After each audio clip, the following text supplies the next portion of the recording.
Intermediate pass होने के बाद बहुत सारे छात्रों के मन में कई सारे सवाल होते हैं कि मैंने इंटरमीडिएट तो कर लिया, अब मैं आगे क्या करूं, आगे पढ़ाई करूं या फिर मैं गवर्नमेंट जॉब की प्रिपरेशन करूं। तो आज के इस वीडियो में मैं आपको बताऊंगा बेस्ट गवर्नमेंट जॉब्स आफ्टर 12 यानी कि 12वीं के बाद जो आपके लिए बहुत ही अच्छी गवर्नमेंट जॉब्स हैं और हर साल इनकी वैकेंसी आती है। इस वीडियो में मैं आपको उसकी पूरी जानकारी दूंगा, तो वीडियो को लास्ट तक देखिएगा, निश्चित ये जानकारी आपके लिए महत्वपूर्ण साबित होगी। तो अगर बात की जाए 12वीं के बाद जो सबसे पहले नंबर पर नौकरी आती है वह है आपकी इंडियन एयरफोर्स की। अगर आप इंटर पास आउट हैं और आपके अंक 50% हैं, 12वीं में आपने 50% अंक प्राप्त किए हैं, तो बतौर एयरमैन आप इंडियन एयरफोर्स में अपनी सेवाएं दे सकते हैं। अगर बात की जाए यहाँ पर एयरमैन के तहत यहाँ पर दो प्रकार की वैकेंसियां निकाली जाती हैं, एक है आपकी ग्रुप एक्स की और दूसरी है ग्रुप वाई की। योग्यता की अगर बात करें तो आपका एज का जो क्राइटेरिया है वो यहाँ पर 17 से 21 का रखा गया है। इंटरमीडिएट पास होना अनिवार्य है, साथ ही साथ 50% अंक हो और मैथ, फिजिक्स और इंग्लिश सब्जेक्ट होने चाहिए और इंग्लिश में आपके 50% अंक होने अनिवार्य है। साथ ही साथ डिफेंस की आपकी कोई भी जॉब हो वहां पर फिजिकल भी आपका अच्छा होना चाहिए। सेकंड नंबर की जो बेस्ट जॉब आती है वह है आपकी इंडियन नेवी की। इंडियन नेवी में भी इंटरमीडिएट के बाद बहुत अच्छा कैरियर आप बना सकते हैं। अगर इसकी योग्यता की बात की जाए तो इसकी योग्यता जो रखी गई है वो 10+2 रखी गई है, यानी कि इंटरमीडिएट आप पास आउट हों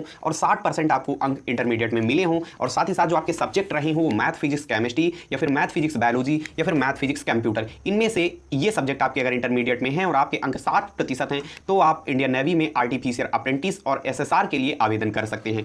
एज लिमिट की अगर एक पोस्ट और है इंडियन नेवी में जो 10वीं पास वालों के लिए है वह है एमआर की। अगर आप 10वीं पास हैं और एज आपकी 17 से 20 है तो आप एमआर के लिए इंडियन नेवी में आवेदन कर सकते हैं। बहुत ही अच्छी जॉब है। इसके बाद में थर्ड नंबर पर आती है आपकी इंडियन आर्मी। इंडियन आर्मी में सभी वर्ग के छात्र आवेदन कर सकते हैं, यानी कि विज्ञान वर्ग के छात्र, कला वर्ग के छात्र, किसी भी संकाय के छात्र आवेदन कर सकते हैं। इसकी योग्यता की अगर बात की जाए तो इसकी योग्यता चेक करने के लिए आपको गूगल पे टाइप करना होगा www.joinindianarmy.com। जैसे ही आप टाइप करेंगे तो आपको एक कोड मिलेगा, उस कोड को डालने के बाद कुछ इस प्रकार का इंटरफेस आपके सामने खुल करके आएगा। तो वहां पर आपको जाना है चेक एलिजिबिलिटी में। जैसे ही आप इसमें क्लिक करेंगे तो आपके सामने एक फॉर्म खुल करके आएगा, उसमें आप पूरी डिटेल भर देंगे तो आपको पता लग जाएगा कि आप इंडियन आर्मी के योग्य हैं या फिर नहीं है। अब कुछ जॉब्स ऐसी हैं जो पैरामिलिट्री फोर्सेस के तहत आती हैं, इनकी भी सेपरेट वैकेंसी होती है, यानी कि जैसे मान लेते हैं बीएसएफ है तो बीएसएफ अपनी सेपरेट वैकेंसी निकालता है, सीआईएसएफ है ये अपनी सेपरेट वैकेंसी निकालता है। इसी प्रकार से स्टेट पुलिस में बहुत सारी वैकेंसियां आती हैं जिसमें आप बतौर सैनिक बनकर अपनी सेवाएं दे सकते हैं। तो जो आपकी पैरामिलिट्री फोर्सेस के तहत जॉब्स आती हैं जैसे ट्रेडमैन हो गया, इसके बाद में आपका हेड कांस्टेबल मिनिस्ट्रियल हो गया और आपकी रेडियो ऑपरेटर की जॉब हो गई और कांस्टेबल की जॉब हो गई और स्टेट पुलिस की जॉब हो गई। अब जो ये आपकी पैरामिलिट्री फोर्सेस है यहाँ पर जो एज का क्राइटेरिया रखा जाता है वह 18 से 24 के मध्य है और कहीं कहीं पर कुछ कम ज़्यादा हो सकता है। मिनिमम 18 और मैक्सिमम 24 है। अगर बात की जाए हेड कांस्टेबल मिनिस्ट्रियल की, यानी कि कुछ जॉब्स पैरामिलिट्री में ऐसी हैं जिनमें आपकी टाइपिंग टेस्ट होता है, यानी कि आपको टाइपिंग आनी चाहिए, आप अच्छे से टाइपिंग कर पाते हो तभी आप इसमें ज्वाइन कर सकते हैं।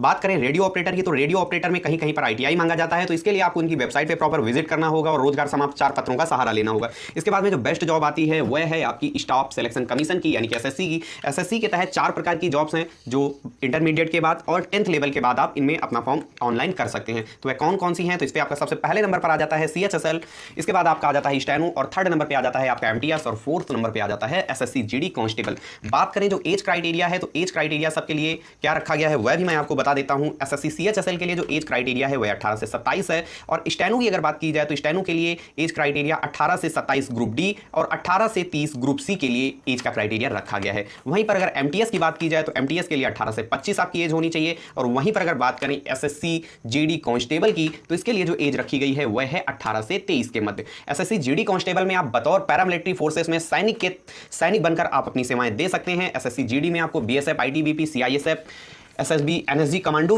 में बतौर सैनिक अपनी सेवाएं देने का मौका मिलता है और सीएचएसएल के तहत आपको मिनिस्ट्रियल की जॉब मिलती है, यानी कि एक इसमें अपर डिवीजन क्लर्क और लोअर डिवीजन क्लर्क की जॉब करने को मिलती है। इसके लिए सीएचएसएल का जो पैटर्न होता है इसमें आपका पहले एक रिटन टेस्ट होगा और इसके बाद आपका टाइपिंग टेस्ट होता है, यानी कि इसमें टाइपिंग टेस्ट अनिवार्य है। जब आप टाइपिंग टेस्ट क्वालिफाई कर पाएंगे तभी आपको ये जॉब मिल पाएगी। स्टेनो के लिए भी यही चीज़ें हैं और इसके बाद बहुत सारे और भी चीज़ें हैं, यानी कि और भी ऐसे प्रतिष्ठान हैं जो 10वीं के बाद 12वीं के बाद जॉब्स ऑफर करते हैं, जिसमें आ जाता है आपका रेलवे ग्रुप डी। अगर आप 10वीं पास आउट हैं तो आप रेलवे ग्रुप डी के लिए आवेदन कर सकते हैं। अगर आप 12वीं पास हैं तो आप एनटीपीसी के लिए आवेदन कर सकते हैं और अगर आप बतौर लोको पायलट अपनी सेवाएं रेलवे में देना चाहते हैं तो आपको 10वीं और प्लस आईटीआई होना अनिवार्य है।